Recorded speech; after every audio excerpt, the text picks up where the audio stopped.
আজ মায়ের বাগান থেকে অনেকগুলো গোলাপ তুলেছি অনেক রকম কালারের। আজকে মায়ের ফুলের তোড়া করব। তো 3 রকম গোলাপ নিয়ে নিলাম।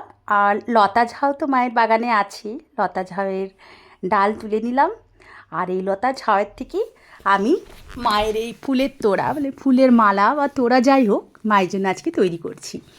তো মাঝে মাঝে আমি রেড গোলাপ দিয়ে দিলাম আর সবুজ রঙের সুতো দিয়ে পাকিয়ে তাকে রাউন্ড রাউন্ড রাউন্ডভাবে পাকিয়ে আর সুন্দরভাবে মায়ের মালা তৈরি করলাম।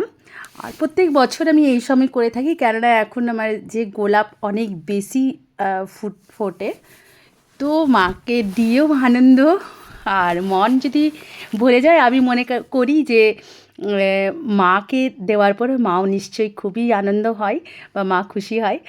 আর নিজের অন্তর্মন খুশি হলেই মা খুশি, এতটাই মনে রাখি আর এতটাই আমাকে মনে হয়। তো ব্যাস মায়ের কমপ্লিট হয়ে এলো। মাঝে মাঝে আমি সাদা গোলাপ দিয়ে দিয়েছি, লকেটে 3টে কালার দিয়েছিলাম।